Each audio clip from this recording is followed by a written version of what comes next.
है guys, welcome to the I know PPC YouTube channel.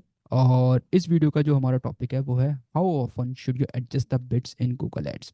Guys, Google ads अगर आप run कर रहे हो या फिर अगर आप अभी सीख रहे हो तो आगे जाके कहीं ना कहीं एक कॉन्सेप्ट आपका आएगा बिट एडजस्टमेंट का।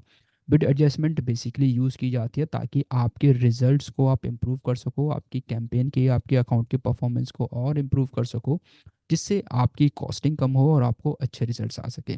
बट मैंने देखा है कि जैसे जैसे हम गूगल एड्स पर काम करना स्टार्ट करते हैं तो स्टूडेंट्स कंफ्यूज हो जाते हैं कि कब बिड एडजस्टमेंट करनी चाहिए, कौन सा स्टेप उनको फॉलो करना चाहिए, क्या क्या चीज़ें उनको देखनी चाहिए बिड एडजस्टमेंट करने के टाइम। तो और बेसिकली एक क्वेश्चन भी था बहुत सारे स्टूडेंट्स का। तो आई थॉट कि इसके ऊपर एक डिटेल्ड वीडियो मैं बनाऊं कि कितने ऑफनली आपको बिड्स को एडजस्ट करना चाहिए जब आप गूगल एड्स पे कैंपेन्स रन कर रहे हो तो। राइट। तो गाइस, वीडियो स्टार्ट करने से पहले अगर अभी आप चैनल पर नए हो और अभी तक आपने चैनल को सब्सक्राइब नहीं किया है तो प्लीज़ पहले चैनल को आप सब्सक्राइब कर दो। और सब्सक्राइब करने के साथ साथ वीडियो को एंड तक देखना। अगर वीडियो अच्छी लगे, कुछ नई चीज़ें आपको सीखने को मिले, तो अपनी जो लर्निंग है वो आप कमेंट करना नीचे कमेंट में, और लाइक करना। बाकी ज़्यादा से ज़्यादा लोगों तक हो सके तो आप शेयर करो, ताकि जिन लोग को ऐसी प्रॉब्लम्स आ रही हैं बिड एडजस्टमेंट को लेके, उनको इस पर्टिकुलर वीडियो से हेल्प मिल सके। तो चलो गाइस स्टार्ट करते हैं। अब अगर हम बात करते हैं बेसिकली बिड एडजस्टमेंट की, ठीक है। तो बिड एडजस्टमेंट बेसिकली आपने देखा होगा कि जब भी आप कैंपेन रन कर रहे हो तो सबसे पहले तो इंपॉर्टेंट होता है कि आप किस बिडिंग स्ट्रैटेजी पे काम कर रहे हो। और बिडिंग स्ट्रैटेजी पर काम करने के बाद जब आपकी कैंपेन लाइव हो जाती है और आपको रिजल्ट्स आने स्टार्ट हो जाते हैं, देन उसके बाद कभी आपने देखा होगा फ्लक्चुएशंस आने लगती है। बहुत बार ऐसा होता है कि कैंपेन बहुत अच्छा परफॉर्म कर रही है बट सडनली उसकी जो परफॉर्मेंस होती है वो डाउन होनी स्टार्ट हो जाती है। तो वहाँ पर एक कन्फ्यूजन स्टार्ट होती है कि अब कब कब कब आपको अपनी बिड्स को एडजस्ट करना होता है। तो गाइस देखो, सबसे पहले हम स्टार्ट कर लेते हैं कि क्यों ज़रूरत पड़ती है बेसिकली बिड्स एडजस्टमेंट की। ठीक है, बिड एडजस्टमेंट हमें क्यों करनी पड़ती है। तो गाइस देखो, बेसिकली आप देख रहे हो मार्केट में हो आप, तो मार्केट का ना एक डायनेमिक नेचर है। जैसे ही आपकी एडवर्टीजमेंट बेसिकली आप लाइव कर दो तो एड ऑप्शन में एंटर होता है। एड ऑप्शन में एंटर होने के बाद एक पूरा डायनेमिक नेचर होता है, जहाँ पे हर टाइम मतलब basically by the passing of the time user का बिहेवियर चेंज होने लगता है। मार्केट के ट्रेंड्स वो मतलब हमेशा चेंज होते रहते हैं। देन साथ के साथ कंपटीशन भी आपका हमेशा चेंज होता रहता है। ताकि अब जब अगर ये सारी चीज़ें आपकी बेसिकली चेंज हो रही हैं टाइम टू टाइम, तो इन चेंजेस के साथ आपको भी चेंज होना पड़ता है। और उन चेंजेस को मैच करने के लिए कहीं ना कहीं आपको अपनी जो कैंपेन्स होती हैं उनको उनकी बिड्स को एडजस्ट करना होता है, ताकि आप इन चेंजेस को बेसिकली क्या कर सको, इन चेंजेस को आप मैच कर सको, इन चेंजेस को आप बेसिकली मैच कर सको। और मैच करने के साथ साथ आप यहाँ से एक अच्छे रिजल्ट्स निकाल सको। तो सबसे पहला टर्म तो यही होता है कि आपको क्यों ज़रूरत पड़ती है बिड एडजस्टमेंट करने की, because of the dynamic nature of the market. Market का एक डायनेमिक नेचर है। कभी यूज़र का बिहेवियर चेंज हो जाता है, कभी मार्केट का जो ट्रेंड है वो चेंज हो जाएगा, कभी कंपटीशन इंक्रीज हो जाएगा। तो उस बेसिस पे आपको देखना होगा कि जो आपकी करंट बिडिंग स्ट्रेटजी है वो बेसिकली कितने आपको रिजल्ट्स दे रही है, और रिजल्ट्स नहीं दे रही तो कहाँ पर प्रॉब्लम है और क्या आपको एडजस्टमेंट करनी होगी जहाँ पर आपके जो रिजल्ट्स हैं वो इम्प्रूव हो जाए। राइट। अब अगर हम नेक्स्ट बात करते हैं, और नेक्स्ट जो सबसे इंपॉर्टेंट टॉपिक होता है वो होता है आरओआई। क्योंकि आपको देखो, हर बिजनेस को अपना जो रिटर्न ऑन इन्वेस्टमेंट है वो बढ़ाना होता है। तो रिटर्न ऑन इन्वेस्टमेंट बढ़ाने के लिए हम रेगुलरली अपने बिड्स को ऑप्टिमाइज करते हैं। और यही एक दो सबसे बड़े रीजंस हैं कि जिन जब हमें बिड ऑप्टिमाइजेशन की या फिर बिड एडजस्टमेंट की जरूरत पड़ती है। ठीक है। अब अगर आगे बात करते हैं कि बिड एडजस्टमेंट अगर आप कर भी रहे हो, तो बिड एडजस्टमेंट बेसिकली कौन कौन से ऐसे फैक्टर्स होते हैं जो बिड एडजस्टमेंट को इन्फ्लुएंस करते हैं। गाइस देखो, आप ऑनलाइन मार्केटिंग में हो, डिजिटल स्पेस में हो, तो डिजिटल स्पेस में you are running advertisement on the internet, और इंटरनेट अलग अलग डिवाइसेस से ब्राउज किया जा रहा है। तो वहाँ पर किस डिवाइस की क्या परफॉर्मेंस है, उस डिवाइस की परफॉर्मेंस के अकॉर्डिंग भी बिड एडजस्ट की जा सकती है। फॉर एग्जांपल, आप कैंपेन रन कर रहे हो सकता है उस कैंपेन की जो परफॉर्मेंस है मोबाइल पर अलग आ रही है, कंप्यूटर्स पर अलग आ रही है, और टैबलेट्स जो हैं उन पर अलग आ रही है। तो उस अकॉर्डिंग जब आप एनालिसिस करते हो, एनालिसिस के साथ साथ आपको देखना होता है कौन सा डिवाइस आपके लिए, आपके बिजनेस के लिए, आपकी सर्विस के लिए अच्छे रिजल्ट्स लेकर आ रहा है, जिसकी वजह से आपको उस पर्टिकुलर डिवाइस पर बिड एडजस्टमेंट करके वहाँ पर आपको अपना बजट या फिर अपनी बिड ज़्यादा एलोकेट करनी होती है, और वहाँ से आपको अच्छे रिजल्ट्स मिलते हैं। वहीं जोग्राफिक टारगेटिंग, ये आपका सेकंड पैरामीटर होता है जो बिड एडजस्टमेंट को इन्फ्लुएंस करता है। ज्योग्राफिक टारगेटिंग मतलब कि आपने किसी एक पर्टिकुलर स्पेस को या फिर किसी एक पर्टिकुलर रीजन से या सिटी से आपने नोटिस किया कि उस पर्टिकुलर स्टेट से या रीजन से या फिर पर्टिकुलर कंट्री से आपको अच्छा रिस्पॉन्स आ रहा है in comparison to the other targeted location. तो अब आप चाहते हो कि ज़्यादा से ज़्यादा ऐड आपका उस पर्टिकुलर लोकेशन पर शो हो, तो इन दैट केस हमें बिट्स को उस पर्टिकुलर रीजन या फिर लोकेशन के अकॉर्डिंग एडजस्ट करना होता है, ताकि उस पर्टिकुलर रीजन पर हमारा एडवर्टीजमेंट ज़्यादा शो हो। वहीं time of the day of week, या फिर आपने देखा होगा कभी कभार ऐसा भी होता है कि जहाँ पर एक पर्टिकुलर टाइम पर हो सकता है कि आप ऑफिस आवर्स में आपको अच्छे रिजल्ट्स आ सकते हैं, या फिर लंच आवर्स में आपके अच्छे रिजल्ट्स आते हैं, या फिर इवनिंग में आपको अच्छे रिजल्ट्स आते हैं। ऐसे बिजनेस टू बिजनेस डिपेंड करता है गाइस कि किस टाइम पर आपको अच्छे रिजल्ट्स आ रहे हैं, तो उस टाइम पर हम टाइम के अकॉर्डिंग अपने बिड्स को एडजस्ट करते हैं, एंड वहाँ से हमारे जो रिजल्ट्स होते हैं वो अप होते हैं। ठीक है, तो द थिंग इज कि ये भी एक फैक्टर होता है जो बिड एडजस्टमेंट को इन्फ्लुएंस करता है। And then finally the audience targeting, कि किस टाइप की ऑडियंस को आप टारगेट कर रहे हो, किस ऑडियंस से आपको अच्छा रिस्पॉन्स मिल रहा है, उस ऑडियंस की डेमोग्राफी क्या है, ठीक है, उस ऑडियंस का बेसिकली रीजन क्या है, उस ऑडियंस का इंटरेस्ट क्या है, उस ऑडियंस का बिहेवियर क्या है। उस बेसिस पर भी आप अपने बिट्स को एडजस्ट करते हो या फिर बिट्स को एडजस्ट करने की ज़रूरत पड़ती है। और ये वो चार फैक्टर्स हैं जो बेसिकली बिट एडजस्टमेंट को इन्फ्लुएंस करता है। ठीक है, अब आगे बात करते हैं। ठीक, तो सबसे पहला दिस द थिंग इज कि बिड्स को अब कैसे एडजस्ट करें, ये एक सबसे बड़ा क्वेश्चन होता है और सबसे बड़ी कंफ्यूजन का भी पार्ट होता है कि बिड्स एडजस्ट हम कैसे करें। ठीक है, क्या स्टेप्स होने चाहिए, कब करना चाहिए हमें बिड्स को एडजस्ट। तो गाइस ये देखो, ये बेसिकली जितने भी पीपीसी मार्केटर्स हैं, जितने भी गूगल एड्स एक्सपर्ट्स हैं, या फिर जितने भी लोग गूगल एड्स प्लेटफॉर्म पर काम कर रहे हैं, तो वहाँ पर कहीं ना कहीं सबके साथ यही चैलेंज होता है कि बिड्स को कैसे एडजस्ट करें, एंड कब हम एडजस्ट करें बिट्स को।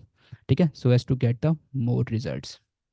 तो गाइज देखो, यहाँ पर मैं एक चीज़ फ्रेंकली बताना चाहता हूँ कि यहाँ पर कोई एक श्योर शॉट, ठीक है, कोई एक श्योर शॉट फॉर्मूला नहीं है कि एक श्योर शॉट फॉर्मूला या फिर एक श्योर शॉट आपको स्ट्रेटजी मिल गई कि हाँ आपने ये स्ट्रेटजी फॉलो कर ली तो आपको हमेशा वही या फिर हमेशा आपको अच्छे रिजल्ट्स मिलेंगे। ठीक है, कोई श्योर शॉट फॉर्मूला नहीं है। Marketing is all about test and try. ठीक है, आपको हमेशा टेस्ट एंड ट्राई करना ही होता है। आपको एरर मिलती है, एरर के बाद आपको अगेन दूसरी स्ट्रेटजी फॉलो करनी होती है। तो it's all about the test and try. और वो टेस्ट एंड ट्राई भी आप तब करोगे या फिर आप उस वे में अच्छी तरह से कर पाओगे जब आप उसकी एनालिसिस अच्छे से कर रहे हो तो। ठीक है, इसलिए फर्स्ट पॉइंट हमारा यही है कि रेगुलर परफॉर्मेंस एनालिसिस। आपको रेगुलर अपनी जो परफॉर्मेंस है उसकी एनालिसिस करनी है। आप चाहो तो वीकली बेसिस पे कर सकते हो, फोर्टनाइटली कर सकते हो, मंथली बेसिस पे कर सकते हो। नाउ अगेन कब करनी है, ये भी बिजनेस टू बिजनेस वेरी होता है। ठीक है, बिजनेस टू बिजनेस वेरी होगा कि किसी बिजनेस में हो सकता है कि आपको वीकली बेसिस पे करनी हो। ठीक है, किसी बिजनेस में हो सकता है कि आपको वीकली बेसिस की जरूरत नहीं है, आप चाहो तो 15 डेज के गैप पर आप एनालिसिस कर सकते हो, बिड्स को एडजस्टमेंट कर सकते हो। कुछ बिजनेस ऐसे हैं कि जहाँ पर आप मंथली बेसिस पर बिड एडजस्टमेंट करते हो। तो टोटली डिपेंड्स कि आपके परफॉर्मेंस की एनालिसिस कैसी है, आपका जो कैंपेन है वो कैसी परफॉर्म कर रही है। कैंपेन परफॉर्म करने के साथ साथ आपको कब लगता है कि हाँ यार अब मुझे बिड एडजस्ट करनी चाहिए, तो उस केस में फर्स्ट होता है important, that is regular performance analysis. वहीं second part A B testing जब आप कर रहे हो तो वहाँ पर आपको अपने बिट्स को बेसिकली एडजस्ट करना होता है। ए बी टेस्टिंग में बेसिकली ये ए बी टेस्टिंग करी ही जाती है ताकि आप टेस्ट करके एक चेक कर सको कि विच what is working for you and what is not working for you. तो वहाँ पर एक पार्ट आपका बिड एडजस्टमेंट का भी आता है। आप चाहो तो आप डिवाइस के अकॉर्डिंग बिड एडजस्टमेंट कर सकते हो, आप चाहो तो आप टाइम के अकॉर्डिंग बिड एडजस्टमेंट कर सकते हो, आप लोकेशन के अकॉर्डिंग कर सकते हो, आप एड कॉपीज़ के अकॉर्डिंग कर सकते हो। टोटली डिपेंड्स अपॉन यू, मतलब totally depends upon the business कि आप बेसिकली कैसे बिड एडजस्टमेंट करनी है आपको। ए बी टेस्टिंग के थ्रू आप बिड एडजस्ट कर सकते हो। वहीं ट्राई करो जब भी आप बिड एडजस्टमेंट करते हो तो एक बिड कैप आप ज़रूर मेंटेन करके रखो, ताकि आपका जो अकाउंट है वो ओवर स्पेंड ना करे। ठीक है, तो A B testing, let suppose कि आप ए बी टेस्टिंग कर रहे हो डिवाइसेस के अकॉर्डिंग। ठीक है, डिवाइसेस में आप एक कर रहे हो मोबाइल डिवाइसेस पर और एक कैंपेन आपने सेटअप कर दी कंप्यूटर डिवाइसेस पर। अब यहाँ पर आप जब टेस्टिंग करोगे तो जब आपके पास डेटा आएगा, ठीक है, आपके पास जब कन्वर्जन का डेटा आएगा या फिर कैंपेन की परफॉर्मेंस रिपोर्ट आएगी, तो you will come to know कि अब किस डिवाइस से आपको अच्छे रिजल्ट्स मिल रहे हैं and which device you want to increase your bits on. तो it totally depends upon the A B testing. और ए बी टेस्टिंग के बाद जब आप जिस डिवाइस के ऊपर बिट्स, मतलब जिस डिवाइस से आपको अच्छे रिजल्ट्स आ रहे होंगे, वहाँ पर आप अपनी बिट्स को इंक्रीज करोगे, एंड जिस डिवाइस से अच्छे रिजल्ट्स नहीं आ रहे होंगे वहाँ पर अपने बिट्स को डिक्रीज करोगे। It means you are setting a cap कि हाँ, इससे ज़्यादा अब उस पर्टिकुलर डिवाइस पर स्पेंड ना हो।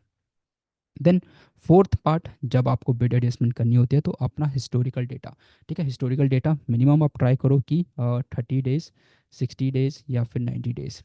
ठीक है, ऑल्दो हम 45 डेज भी देख लेते हैं कि एटलीस्ट लास्ट 45 डेज में क्या बेसिकली जो हिस्टोरिकल डेटा बिल्डअप हुआ है, वहाँ पर हमारी जो किसी पर्टिकुलर बिडिंग स्ट्रेटजी को लेके, किसी पर्टिकुलर डिवाइस को लेके, लोकेशन को लेके क्या सिनेरियो था, और वहाँ से कैसी हमें कन्वर्जेंस मिली, और कन्वर्जेंस के अकॉर्डिंग हमें क्या क्या चेंजेस करने की ज़रूरत हुई। ठीक है, फॉर एग्जांपल हमने डिवाइस के अकॉर्डिंग देखा कि हाँ, इस पर्टिकुलर डिवाइस से, लेट्स सपोज टैबलेट से, हमें जो कन्वर्जेंस थी वो बिल्कुल जीरो के बराबर थी। तो व्हाट विल डू इज़ कि हम इस पर्टिकुलर डिवाइस को एक्सक्लूड ही कर देंगे। फिर हम टेस्ट करेंगे मोबाइल और डेस्कटॉप के, मोबाइल या फिर लैपटॉप में, या फिर हम बेसिकली लोकेशन के अकॉर्डिंग देख सकते हैं कि जो जो लोकेशंस हम टारगेट कर रहे हैं, उन लोकेशंस में से कौन कौन से रीजन्स हैं या फिर कौन कौन से एरियाज हैं जहाँ से हमें हाई कन्वर्जेंस मिल रही है, और कौन से ऐसे एरियाज हैं जहाँ से हमें बिल्कुल कन्वर्जेंस नहीं मिल रही बट कॉस्टिंग जा रही है। तो फिर हम उन पर्टिकुलर एरियाज़ के अकॉर्डिंग अपने बिड्स को एडजस्ट करेंगे। ठीक है, इट टोटली डिपेंड्स कि जितना आप हिस्टोरिकल डेटा लोगे, उस हिस्टोरिकल डेटा के बेसिस पर आप अपनी बिड्स को एडजस्ट करते हो। Aligning with the seasonal trends, अब सीजनल ट्रेंड्स के अकॉर्डिंग भी आपको अपनी बिड्स को एडजस्ट करना पड़ता है। फॉर एग्जांपल फेस्टिव सीजन आता है, जैसे अभी आपका न्यू ईयर आया। ठीक है, न्यू ईयर में अब आपको पता है कि लोग अभी परचेसिंग मोड में होते हैं, तो आपके साथ साथ जो आपके कॉम्पिटिटर्स हैं वो हाईली बिड करेंगे।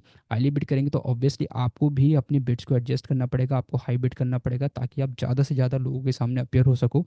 जितना ज़्यादा आप लोगों के सामने अपियर होगे, उतना ज़्यादा आपके चांसेस होंगे कन्वर्जन्स के। तो सीजनल ट्रेंड्स के अकॉर्डिंग भी आपको अपनी बिड्स को एडजस्ट करना होता है। सीजन ट्रेंड्स में ऑब्वियसली बिड्स हमें इंक्रीज़ करनी होती है। आप चाहो लोकेशंस पर, आप चाहो डिवाइसेस पर इंक्रीज़ कर सकते हो। मतलब totally depends your business to business. Competitor analysis, अब ऑब्वियसली आपको कंपटीटर की एनालिसिस करनी है कि हो सकता है कंपटीटर ने न्यू कैंपेन लॉन्च करी और उस कैंपेन में वो हाईली बिड कर रहा है। ठीक है, कहाँ से पता चलेगा आपको? आपके पास एक ऑप्शन होता है ऑक्शन इनसाइट्स का। ठीक है, तो वहाँ पर आपको उसका इम्प्रेशन शेयर, उसका जो पोजीशन, जो आपकी ऐड की पोजीशन है, वो वहाँ से आपको पता चल जाएगी।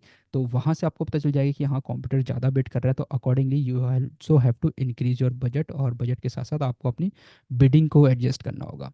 देन फाइनली एक फॉलो अप बैलेंसिंग एक्ट। देखो, एक बैलेंसिंग एक्ट लेके चलना पड़ेगा। आप नोटिस करोगे कि अगर आप फ्रिक्वेंटली बिड्स एडजस्ट कर रहे हो, तो आपके अकाउंट में इंस्टेबिलिटी आ जाएगी। ठीक है, आपका अकाउंट ठीक से परफॉर्म ही नहीं करेगा। क्यों? क्योंकि आप बार बार एडजस्ट कर रहे हो। ऑन एन एवरेज गूगल भी बोलता है कि 5 डेज तो, कोई भी बिट आप चेंज करते हो तो 5 डेज तो वो लर्निंग स्टेज में चला जाता है। तो 5 डेज गूगल की जो एआई एल्गोरिदम है वो लर्निंग स्टेज में जाती है, आपकी जो कैंपेन है उसकी परफॉर्मेंस को एनालिसिस करती है, यूज़र का बिहेवियर का एनालिसिस करती है, एंड उसके अकॉर्डिंग फिर वो रिजल्ट्स देना स्टार्ट करती है। तो अगर आप फ्रिक्वेंटली कर रहे हो तो फ्रिक्वेंटली में ऑब्वियसली आपके अकाउंट में इंस्टेबिलिटी आ जाएगी। और अगर आप इनफ्रिक्वेंट हो, मतलब अगर आप फ्रिक्वेंटली बिट्स चेंज नहीं कर रहे हो, तो ऑब्वियसली कुछ ऐसी अपॉर्चुनिटीज़ हैं जिनको आप मिस कर दोगे। ठीक है, जो आपको कंप्यूटर यूज़ में कर रहा है, मतलब यूज़ में ले रहा है उन बिट्स को एडजस्ट करके उस टाइम पर, बट आप मिस कर रहे हो अगर आप इनफ्रिक्वेंट हो। तो there should be a balance, कि ऐसा ना हो कि आप ओवर बिड एडजस्टमेंट कर दो, या फिर ऐसा ना हो कि आप अंडर बिड एडजस्टमेंट में आपका अकाउंट रन कर रहा हो। तो जब भी आप बिल एडजस्ट करो, मेक श्योर कि आप इन चीज़ों को ध्यान में रखो। सबसे पहले अपनी परफॉर्मेंस की एनालिसिस, मतलब जो आपका अकाउंट है उसकी परफॉर्मेंस को एनालाइज करो। हो सकता है वीकली बेसिस पर आपके अकाउंट को, जैसे सर्विस सेक्टर में हो सकता है आप वीकली बेसिस पे देख रहे हो, ई कॉमर्स सेक्टर में हो सकता है कि आपको फोर्टनाइटली देखने की जरूरत पड़ रही हो या फिर मंथली देखने की जरूरत पड़ रही हो। तो totally depends business to business. A B testing आप करके देखो कि अगर आपने एक बिड स्ट्रेटजी चेंज करी है, तो उससे पहले जो पहली बिड वाली बिड स्ट्रेटजी आपकी चल रही थी, उससे कैसा परफॉर्मेंस था, आपने नई बिड स्ट्रेटजी लगाई है उससे परफॉर्मेंस में क्या चेंजेस आ रहे हैं, और उसको आप ए बी टेस्टिंग करके देखो कहाँ पर आपको क्या रिजल्ट मिल रहा है। बिड कैप के साथ जरूर रन करो ताकि आपका जो अकाउंट है ओवर स्पेंड ना हो। हिस्टोरिकल डेटा जरूर देख लो ताकि यहाँ से आपको कुछ पैटर्न्स मिल जाए। ठीक है, कन्वर्जन के पैटर्न्स आपको मिल जाएंगे, कब कब किस किस पर्टिकुलर रीजन से, किस डिवाइस से कन्वर्जन्स आ रही हैं। सीजनल ट्रेंड्स में एक बार आप चेक कर लो, जैसे अगर आपके पास हिस्टोरिकल डेटा है तो ऑब्वियसली सीजनल ट्रेंड्स देखो कि सीजन के टाइम पे जो बिड्स हैं वो बेसिकली कितनी इंप्रूव होती हैं या फिर कितनी आप इंक्रीज करते हो। अगर नॉर्मल टाइम में आपकी एवरेज सीपीसी हो सकता है 10 रुपीज़ होगी। तो आपने देखा होगा कि जो सीजनल ट्रेंड है वहाँ पर आपकी जो एवरेज सीपीसी होगी वो हो सकता है 15 रुपीज़ या 18 रुपीज़ तक भी चली जाती हो। तो ये आपको हेल्प करेगा अपनी बिड्स को एडजस्ट करने में। ऑब्वियसली कंप्यूटर की एनालिसिस, आपके जो ऑक्शन इनसाइट है उस पर रेगुलर नज़र रखो आप। एंड देन फाइनली एक बैलेंसिंग एक्ट, ये नहीं कि बस करे चले आ रहे हो, जैसे डेली बेसिस पर आप बिट्स को एडजस्ट कर रहे हो, ऐसा नहीं, थोड़ा टाइम दो ऑप्टिमाइज होने में, चेंजेस को बेसिकली इम्प्लीमेंट होने में, तब आपको एक क्लियर पिक्चर मिलेगी। ठीक है, तो ये तो हुआ आपका कैसे आपको बिट्स को एडजस्ट करनी है। Now the part is case study. दो केस स्टडीज़ हैं जो मैं आपके साथ शेयर करना चाहता हूँ फॉर द बिड एडजस्टमेंट। एक रिटेल ब्रांड था जिनके साथ हम काम कर रहे थे। हमने जब एनालाइज करा तो हमने नोटिस किया कि उनकी जो कन्वर्जन्स है ना वो लंच आवर्स के ड्यूरिंग में बढ़ जाती हैं। तो जब लंच आवर्स की ड्यूरेशन में उनकी कन्वर्जन्स बढ़ रहे हैं तो व्हाट वी डू इज़ कि हमने लंच टाइम फ्रेम पर, जो उनका लंच टाइम फ्रेम होता है, for example 1 PM to 3 PM, हमने क्या करा कि उस टाइम के लिए हमने बिट्स को इंक्रीज़ कर दिया। ठीक है, we have increase the bids for this time, although normal 24 hours के लिए चल ही रहा था, बट वी नोटिस्ड कि इस टाइम फ्रेम में कन्वर्जन्स ज़्यादा आ रही हैं, एकदम स्पाइक आ जाता है। तो हमने जब इन बिट्स को इंक्रीज करा एंड जब नोटिस करना स्टार्ट करा, वी सॉ डेट 25% हमें ज़्यादा कन्वर्जन्स मिली। और हमने बजट भी नहीं बढ़ाया था, हमने जस्ट उस टाइम फ्रेम में बिट्स को इंक्रीज कर दिया था। ठीक है, तो डेट शोज कि जब हम बिड एडजस्टमेंट करते हैं by just analysing the previous data हमने एनालाइज करा, हमने नोटिस किया, और उसके लिए हमने 15 डेज, पहले 15 डेज दिया, फिर उसके बाद 30 डेज दिया, and then 45 days, then 60 days. तो इस टाइप से डेटा को हमने एनालाइज करा। एनालाइज करने के बाद हमें पता चला कि ये जो टाइम ड्यूरेशन है, इस ड्यूरेशन में हमें जो कन्वर्जन्स हैं वो सडनली स्पाइक हो जाती है। तो we thought to increase bids during this time, and by just increasing the bids we saw 25% more conversions. So that is one of the case study. Now another case study for another brand who are means another client, they are providing the car repair services. तो car repair services, जो car के glasses repair करने की ये service दे रहे थे। तो इनकी जब हमने इनके अकाउंट को ऑडिट किया और एनालाइज किया, तो हमें दिखा कि इनको जो ज़्यादा कन्वर्जन्स आती थी वो मोबाइल डिवाइसेस से आ रही थी। ठीक है, क्योंकि ऑब्वियसली अगर कुछ भी प्रॉब्लम होती है तो यूज़र्स मोबाइल से सर्च करते हैं। अगर कार का ग्लास टूट गया है, कुछ भी हो गया है, तो उस केस में मोबाइल से सर्च करते हैं नियर बाई एरियाज़ में, और मोबाइल से ही वो कन्वर्जन्स आती थी उनको। तो हमने क्या करा, हमने जो मोबाइल डिवाइसेस थी उनके लिए जो बिट्स थी, मोबाइल डिवाइसेस के लिए जो बिट थी वो हमने 20% अप कर दी। ठीक है, कंप्यूटर के लिए जो बिट थी या फिर लैपटॉप के लिए जो बिट थी वो हमने ऑब्वियसली 20% डाउन कर दी। ठीक है, मतलब ताकि ये हमारा बैलेंस रहे, बजट में हमें कोई प्रॉब्लम ना आए।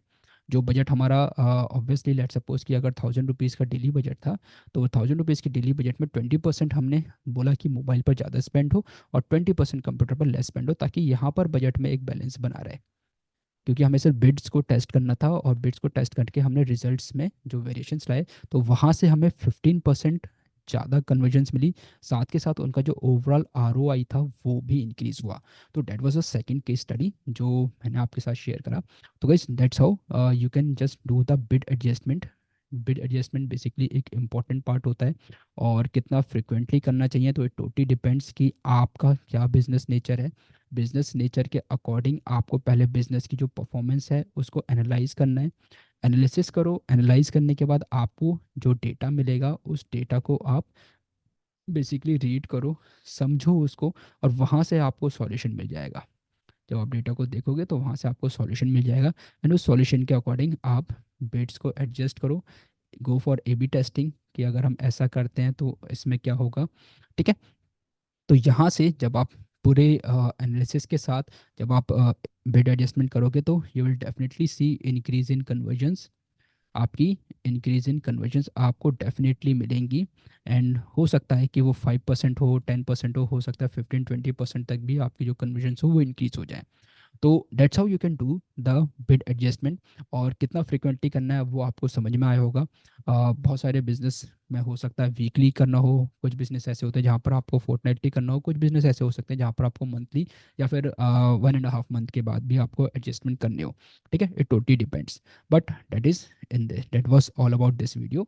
तो गाइस अगर वीडियो आपको अच्छी लगी हो तो वीडियो को लाइक करो, चैनल को अगर अभी तक सब्सक्राइब नहीं करा है तो चैनल को सब्सक्राइब करो, ज़्यादा से ज़्यादा लोगों तक शेयर करो। और साथ में अगर आपको कुछ नई लर्निंग मिली हो तो प्लीज़ कमेंट सेक्शन में ज़रूर कमेंट करना, जो भी आपकी लर्निंग है उसको। तो मिलते हैं ऐसे ही किसी नेक्स्ट टॉपिक।